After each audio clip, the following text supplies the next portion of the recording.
Assalamualaikum warahmatullahi wabarakatuh. Merempak lem dalam berita Nanggro. Berita suputnya.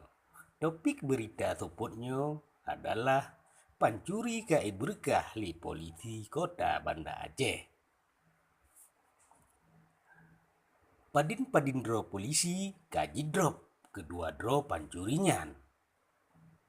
Pancurinyan ditamong di dalam Yayasan Anak Yatim, Jalan Kerung Pasangan, Gampung Gesi Komplek, Kecamatan Banda Raya, Banda Aceh.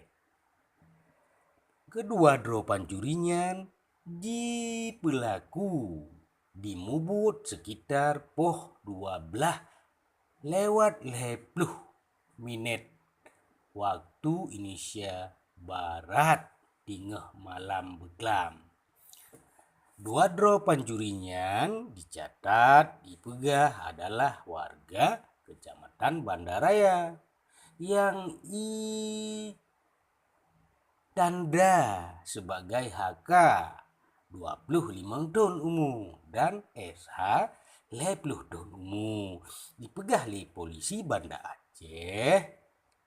Dua dro pancurinyan jidrop salah sabuh warnet yang di Jalan Hasan Saleh, Kecamatan Banda Raya. Kedua dro pancurinya pada saat ici-mucu tengah malamnya ditama melalui pintu ke dan disungkit pintu J. Dan kedua dro pancurinya berhasil icok padin boh komputer dan icok sheet CPU dan keyboard komputer, handset pun ka iberkah dan speaker hana tua pancurinya. Mos iberkah ka palo tatak. Hana ditepu li pancurinya bahwa yang icoknya adalah ada anak yatim meruno. Sehingga anak yatimnya yang bak yayasannya hanjut imurno komputer li sayang tatat.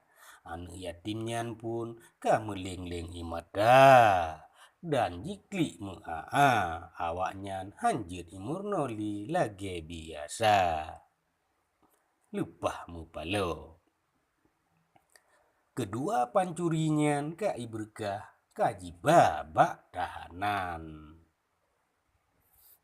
Dan bagi gedanyo madum harus waspada bahwa pancurinya di sekeliling danyo madum.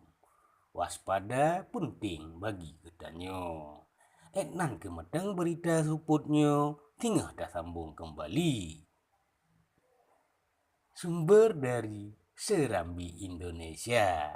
Nah, bagi yang dengar dan kalian videonya baik tuan subscribe tiga yang tanda segitiga merah di bawah videonya dan baik tuan jempol like siga. Terima kasih kemadum urang tanyo. Wassalamualaikum warahmatullahi wabarakatuh.